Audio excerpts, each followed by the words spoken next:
Assalamualaikum warahmatullahi wabarakatuh. Selamat pagi kawan pendengar Citygate FM dan juga kawan pemirsa channel YouTube NK Group. Hari ini, syukur alhamdulillah saya Eko Setiawan kembali berjumpa dengan Anda melalui sebuah program rutin mingguan yang kita produksi kerjasama Citygate bersama dengan NK Group, yaitu podcast Galeri Karya Anak Negeri. Dan pagi ini, seperti janji kita beberapa waktu yang lalu di episode sebelumnya, bahwa kita akan silaturahmi langsung ke Gentong Mas.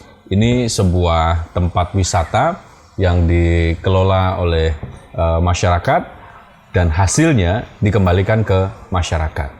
Tepatnya ada di Kecamatan Wajak, Desa Sukolilo. Ya, kita berada di Kecamatan Wajak, Desa Sukolilo di tempat wisata namanya Gentong Mas.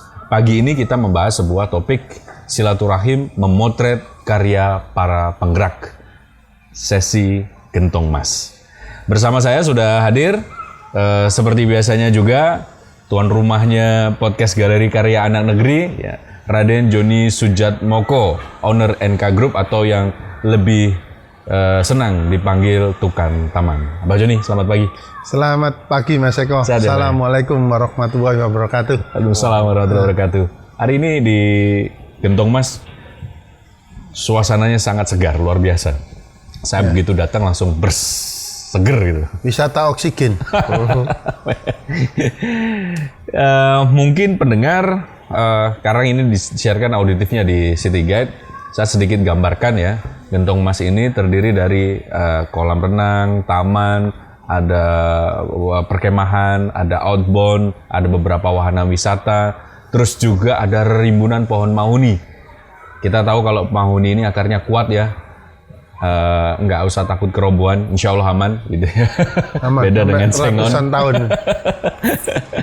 Makanya kalau misalnya kita punya pasangan, itu anak mantu morotuane sedenan tunggak jati tunggak mauni, berarti itu kuat secara ekonomi. Oke, selain Abah Joni, kita juga bersama dengan yang juga sudah tidak asing lagi karena beberapa waktu lalu sudah hadir di podcast Galeri Karya Anak Negeri. Ada Kepala Desa Sukolilo, Pak Joni Arifin. Pagi Pak, Assalamualaikum. Waalaikumsalam warahmatullahi wabarakatuh. Masih dinas ini Pak? Masih. Kalau dari kantor desa, kantor desa ya betul ya? Ke sini berapa kilo kira-kira? Kurang lebih setengah kiloan Mas Eko.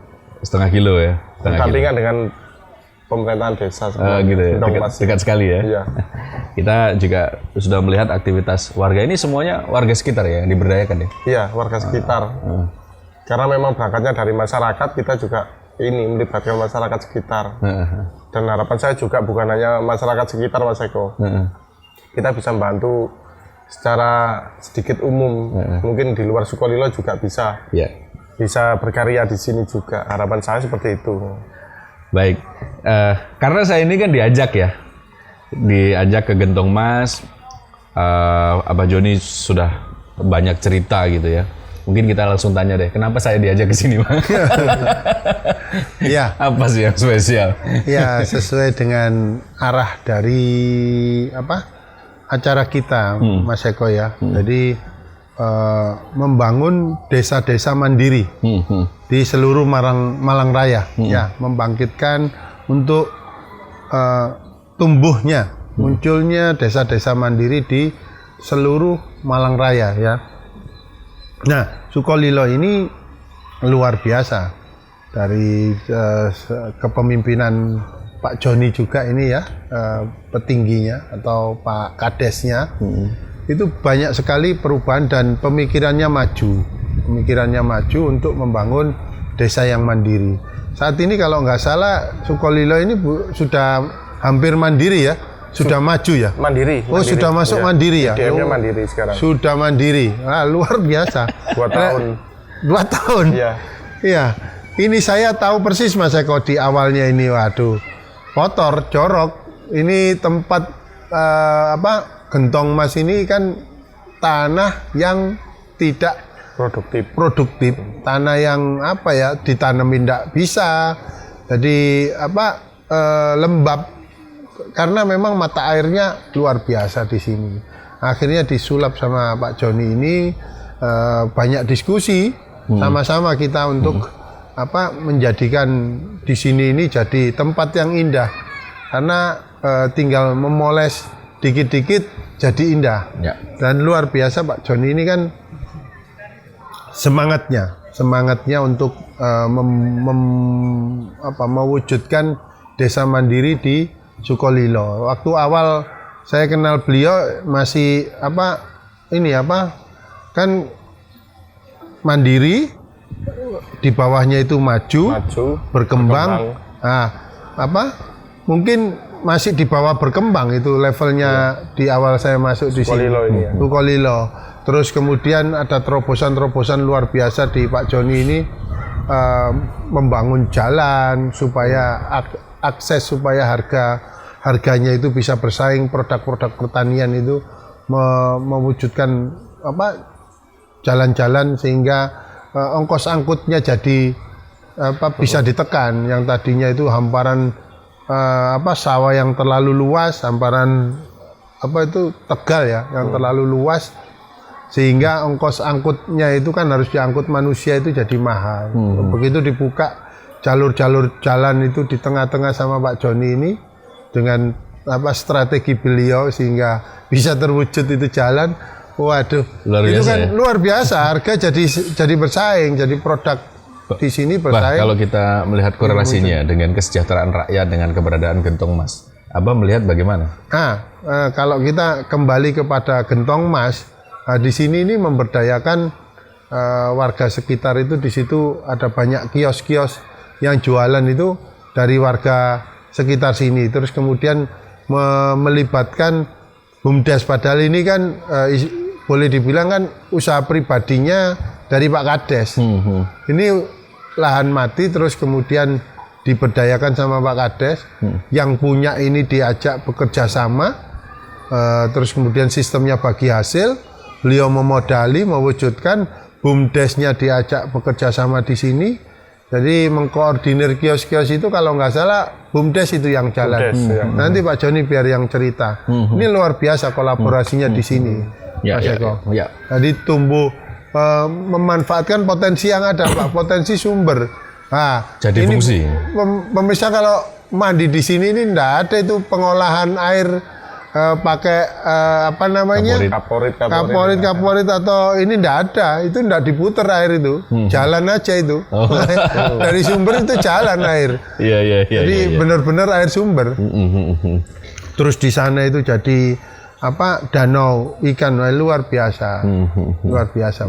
Jadi dari yang dulunya di sini sulit ditanami, lembab, becek dan lain sebagainya, dirubah menjadi sebuah wilayah yang sekarang punya nilai keekonomian yang tinggi gitu ya. Iya, embak namanya kalau di bahasa sini tuh, tanah embak itu kan enggak bisa ditanemin apa-apa. Tapi justru dari kelebihan air itu yang dijadikan potensi untuk menjadi fungsi, malah justru sekarang jadi strength-nya gitu ya. Strength-nya, jadi kekuatan. Ya. Saya ke Pak Joni dulu. Pak Joni, bisa diceritakan sih profil Gentong Mas secara singkat gitu. Paling tidak kalau orang berbicara kenapa kok Gentong Mas, terus dulu mulainya bagaimana? Ya, gitu. Baik Mas Eko, sedikit saya cerita nanti tentang profil Gentong Mas. Memang awal mula kami bergerak di wisata ini banyak beberapa hal. Contoh kecil misalnya lahan ini sebenarnya kan memang tidak berfungsi, bisa dikatakan semak belukar dan memang tidak ada yang nyentuh sama sekali. Sehingga dari kami atau saya sendiri ini berupaya untuk menjadikan secara luas desa wisata. Saya pandang memang di sini ini kayaknya tepat. Saya ingin cerita juga. Awal mula dulu itu saya koordinasi sama yang pemilik lahan lah. Sehingga sama pemilik lahan ini dipersilahkan, akan tetapi pada saat itu memang harus kamu beli. Harus kamu beli Pak Inggi gitu.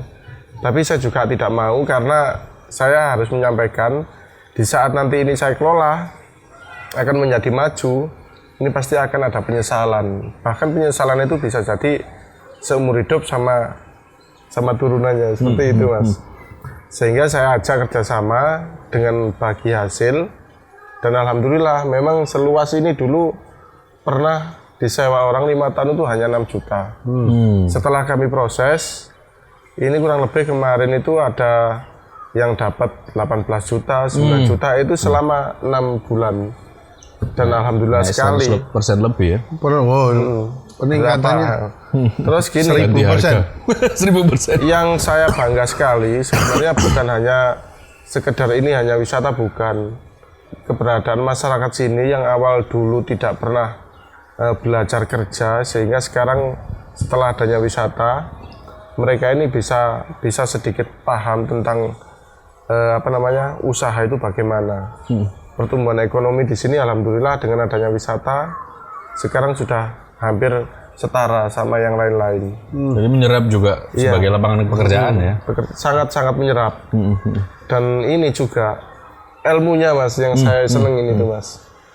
Jadi kalau rezeki itu kan memang dari Allah ya. Cuman kalau ilmu ini harus kita pelajari terlebih dahulu.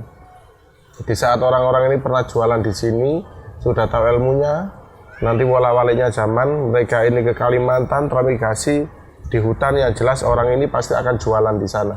Karena sudah punya bekal di sini. Sudah punya bekal. Itu yang saya Ada kayak semacam pemberdayaan masyarakat untuk jualan, edukasi, pendampingan gitu. Pendampingan hampir setiap 2 minggu sekali kami ngumpulkan. Karena mereka ini backgroundnya masih belum pernah di wisata, dan background mereka ini bukan pengusaha jualan bagaimana. Ini memang kita berupaya tiap 2 minggu sekali ini ngasih pengarahan ke mereka.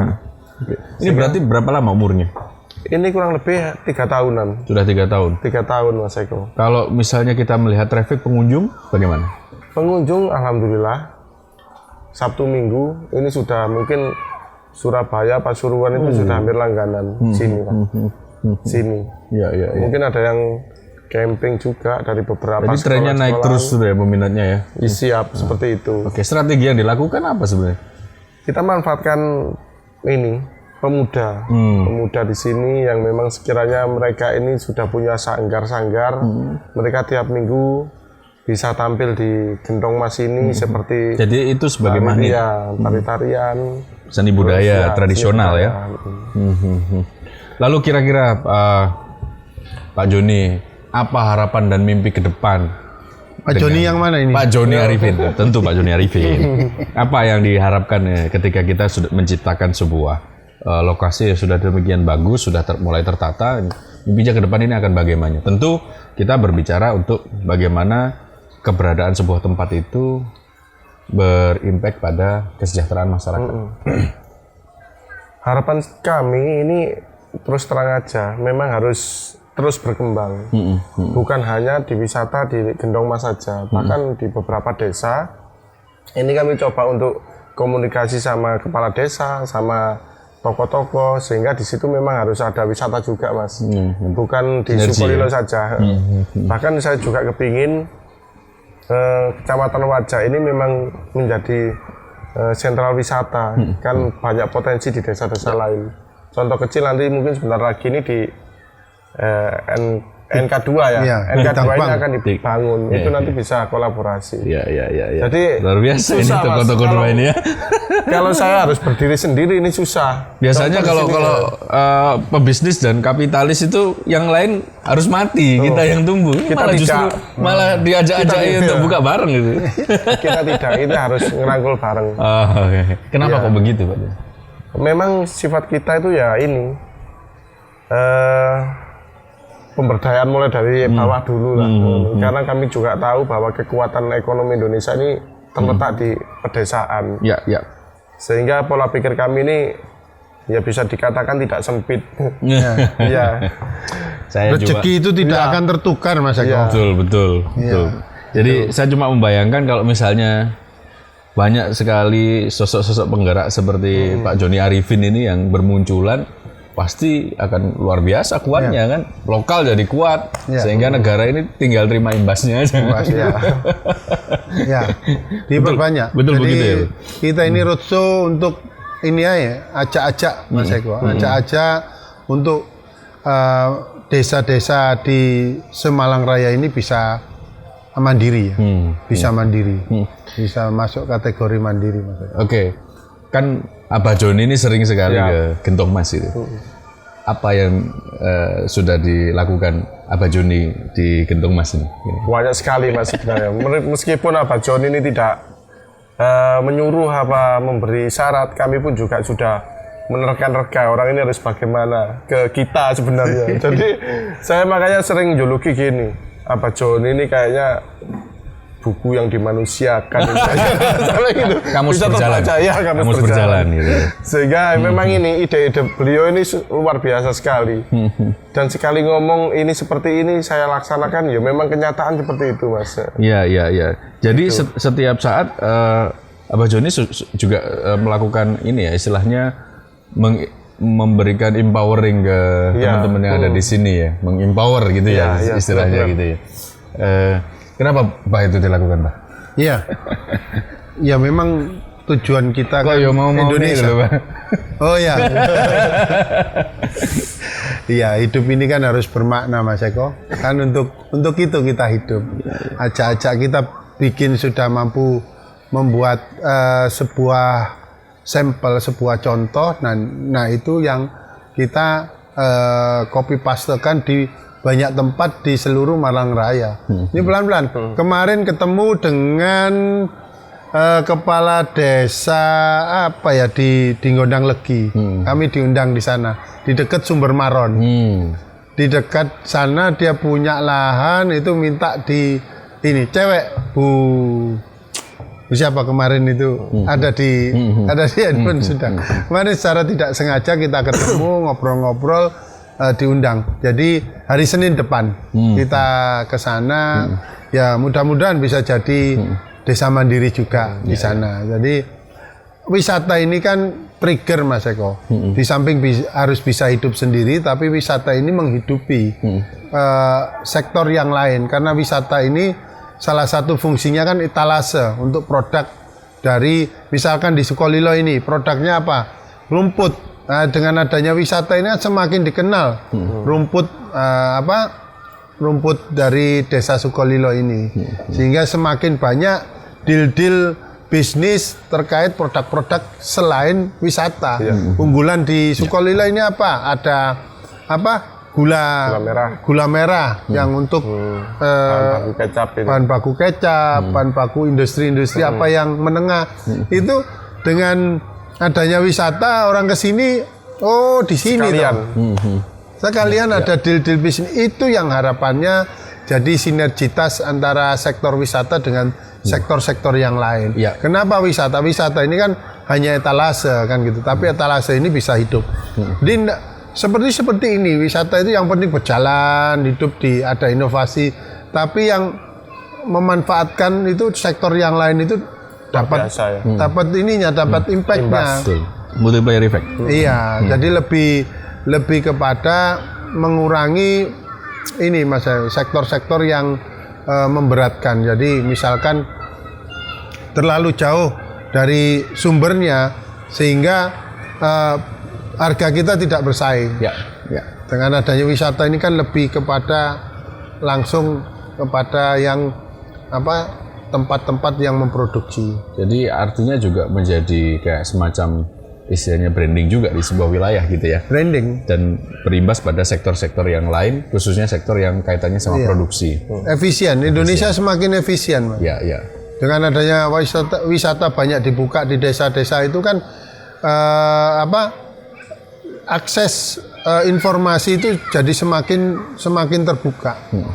Akses informasi ini semakin terbuka, Indonesia jadi kurang broker ya. Jadi lebih benar-benar real bisnisnya itu real. Kalau lebih langsung kepada produsen-produsen itu kan harapannya harga kita bersaing secara internasional nantinya. Tidak dimainkan tengkulak. Tidak ada kartel. Itu Mas Eko. Itu tujuannya. Memangkas jalur distribusi. Oke. Mumpung ini sekarang ada Pak Kades, Pak Joni. Kalau kita lihat Sukolilo, ini kan selain wisata, apa sih sebenarnya potensi dari desa Sukolilo sendiri? Ada apa potensi? Bisa disampaikan? Potensi yang bisa dikatakan nasional itu adalah rumput taman, Mas. Yang kedua, gula merah. Mungkin bisa saya terangkan satu persatu. Boleh, Dari silakan. rumput taman ini memang saya meyakini dari beberapa pengusaha rumput taman di sini memang setiap keluar kota atau membuat proyek di beberapa provinsi itu kan datangnya ke kami. Untuk yang pertama ya mungkin sharing, yang kedua memang minta surat jalan perizinan untuk mengeluarkan barang dari desa ini ke provinsi lain. Sehingga saya tahunya mereka ini memang banyak proyek di luar, bahkan bukan hanya di Surabaya, di Papua, di Riau, di mana itu lapangan itu hampir dari kami, rumput tamannya. Apa istimewanya rumput taman yang ada di Sukolilo ini? Istimewanya yang pertama, tahan lama, Mas. Beda sama rumput taman di Bogor. Kalau Bogor itu kurang lebih 1 minggu, ini sudah kuning, sudah busuk. Tapi kalau di Sukolilo, mungkin dari kultur tanahnya yang bagus mungkin ya, ini bisa sampai berapa hari, mungkin bisa 12 hari lebih. Ini masih seger dan pasti hidup. Gitu, Mas. Dan pasti hidup itu. Iya, pasti hidup. Menarik. Pernah kirim ke Malaysia juga loh, Mas. Kalau gula itu memang ini, Pak. Jadi artinya ini juga punya potensi untuk bagaimana memasukkan devisa ke negara kita. Oh iya. Bisa. Dan luar biasa memang. Oke, gula. Sekarang. Kalau gula, keberadaan di sini memang tradisional ya. Tradisional ini memang dia menyuplai terbesar mungkin di Kabupaten Malang untuk bahan baku kecap di ABC Sedap Indofood. Terbesar di sini. Sumbernya dari sini ya. Dari bahan sini, bakunya ya. Dari luar sini. biasa ini. Bukan bahan baku, industrinya Mas Eko. Industrinya, industri gulanya itu. Nah, ya. Bahan bakunya juga di sini, kan sini tebu juga, bahan tebu. bakunya. Artinya bahan baku kecap kan dari gula yang Gula diproduksi merah di sini itu. kan? Iya. Oh, ya. Itu. Ya, luar biasa ya, Pak. Siap. Memang potensi Mas di sini, Mas. Pak, ini kan mumpung ini juga disiarkan gitu ya. Siap. Apa harapan Bapak khususnya pada semua stakeholder untuk membantu Sukolilo ini bangkit, sehingga kalau ini bangkit tadi sudah dikatakan sebagai sebuah desa yang mandiri juga kan, desa mandiri dalam tempo 2 tahun kepemimpinan Pak Joni gitu. Siap. Apa yang perlu diharapkan supaya ini lebih berkembang lagi dengan kolaborasi antar stakeholder? Iya, pertama memang harus mengutamakan komunikasi. Yang kedua koordinasi, dan yang ketiga pasti kita akan menjalin kolaborasi seperti itu, Pak. Itu kunci ilmu kami seperti itu. Siap. Sehingga memang saya punya harapan besar dari beberapa instansi pemerintahan pun juga memperhatikan, terus jadi pengusaha-pengusaha juga memperhatikan kita, sehingga nanti kita bisa berkolaborasi untuk menuju desa yang betul-betul harapan masyarakat untuk menumbuh kembangkan perekonomian seperti itu, Pak. Ya, baik. Apa Joni? Kita di sini tentu ada tujuan tadi. Kita juga sudah mendengarkan potensi yang luar biasa dari Desa Sukolilo, dan kita juga sudah mendengarkan bagaimana effort dari sosok penggerak yang satu ini, Pak Joni Arifin yang kepala desa, membangun sebuah wilayah yang dulunya embak, ini bisa nilainya berubah sedemikian drastis ya, perubahannya sampai 1000% tadi dari lahan masyarakat yang digarap Pak Joni dan kawan-kawan, tentunya dengan masyarakat yang masyarakat Sukolilo. Kita apa kira-kira pesan moral yang bisa dibagi kepada masyarakat berkaca dari pengalaman sosok penggerak Pak Joni Arifin? Iya, Mas Eko. Kita kan membangun Indonesia, mengisi pembangunan sudah sepakat harus dari desa. Semua desa maju, maka Indonesia maju. Menumbuhkan, kalau ekonomi itu baik, nanti insya Allah lah kekufuran itu bisa ditekan. Jadi orang-orang itu jadi lebih mudah jadi orang baik kan. Karena awal dari kejahatan, segala macam tindak-tindak yang tidak baik, itu kan berawal dari kekurangan, ketidakmampuan, dari sisi ekonomi. Kalau dari sisi ekonomi itu kuat, orang-orang itu bekerja, otomatis kan orang-orang itu bekerja, lapangan pekerjaan ada, maka kriminal itu akan bisa ditekan, kejahatan ditekan, orang itu cenderung menjadi baik. Diajak ngomong baik itu bisa enak kan gitu ya. Nah itulah tugas-tugas para kepala desa, dan kami siap untuk diajak berunding. Emang kami sudah mensodakohkan waktu kami ini untuk Indonesia, dimulai dari desa-desa utamanya di Malang Raya ini, kan gitu. Terus sesuatu hal yang baik itu harus diawali dengan niat yang baik. Niat yang baik. Jadi harus dikuatkan dulu niatnya itu benar-benar untuk masyarakat, bukan untuk diri sendiri atau golongan. Kalau niat itu sudah tidak baik itu Allah tidak hadir. Tuhan tidak hadir. Kehadiran Tuhan di dalam kegiatan kita itu adalah masuk ke dalam relung hati kita, masuk ke dalam apa ini ya, yang paling dalam kita itu niat kita untuk apa. Kalau niat itu untuk kebaikan, insya Allah kolaborasi ini bisa dijadikan, bisa mewujudkan hal-hal yang bagus, dan kami siap untuk apa ini ya, bersama-sama niat yang baik para penggerak di desa-desa, utamanya Malang Raya dulu ini Mas Eko. Baik. Iya. Terima kasih Pak Joni. Ya. Ya, sehat terus dan sukses. Siap. Untuk memimpin Sukolilo maju ke depan, Pak Joni Arifin. Sekali lagi kita akan terus roadshow. Nanti kita akan ke tempat para penggerak yang lain ya. Sesudah dari Pak Joni Arifin, kita akan melihat bagaimana profil-profil para penggerak, termasuk tantangan-tantangan yang dihadapi, termasuk solusi-solusi yang diberikan ya ketika menghadapi sebuah tantangan. Demikian program Talkshow Podcast Galeri Anak Negeri untuk edisi hari ini, episode yang ke-8. Saya Eko Setiawan, pamit. Terima kasih banyak kebersamaan Anda. Assalamualaikum warahmatullahi wabarakatuh. Waalaikumsalam warahmatullahi wabarakatuh.